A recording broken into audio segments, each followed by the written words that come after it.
how can we, what are some ways that we could potentially look at the transition of classical networks into, toward quantum networks? And what kind of landscape can we think or anticipate we would need to navigate as time unfolds in the future? So so this diagram is trying to capture a couple of different types of evolution.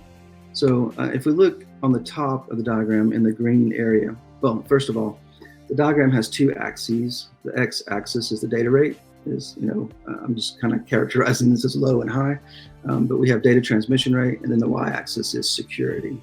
So, the lower on the y-axis, the less secure we are.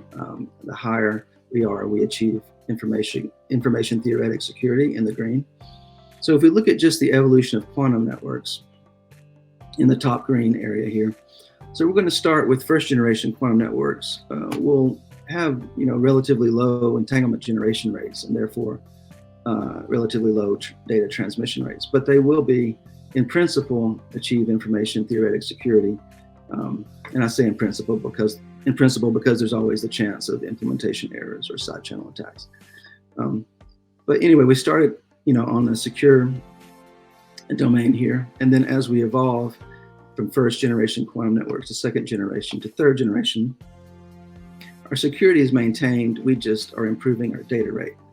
Now, if we look at another aspect of evolution, starting in the lower right of the diagram, so as we've seen, a lot of our classical security has vulnerabilities to quantum attacks. So I'm labeling our classical security in this lower area section here, where we have high data rates. We have the data rates that fulfill all of our application needs.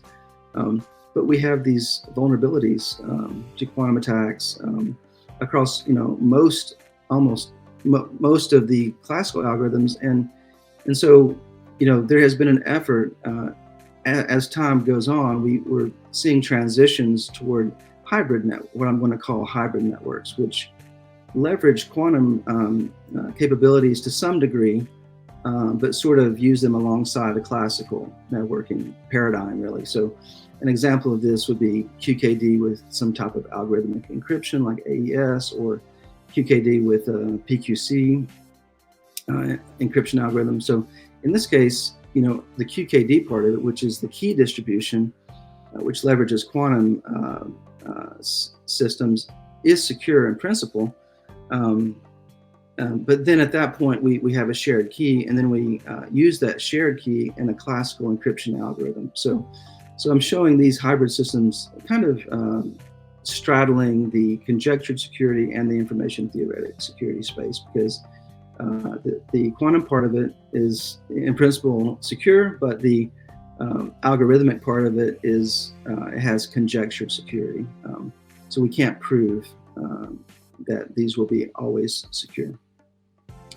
But then as we evolve further and we're able to mature our quantum networks and achieve higher data rates, fault tolerant quantum error correction, and third generation repeaters and all of this, our eventual goal is to arrive here in third generation quantum networks, which they meet all of our desired requirements. We have information theoretic security, we have high data transmission rates, we can support all the use cases we want, distributed quantum computing, quantum client server architectures, including blind quantum computing, quantum sensing. And I would like to just mention the importance of this blind quantum computing. So, if we eventually have a quantum internet, then we will probably want to have client server architectures and using a quantum computer in the cloud, and having a secure way of protecting the data and the algorithm will be important. We don't have a way to do this classically. With classical systems, we have homomorphic encryption, which can protect the data, but we have no classical way to run an algorithm on an untrusted server, with the server not being aware of what algorithm we're running. But with a quantum system, we do, and this is called blind quantum computing. I feel like this is going to be important in the future.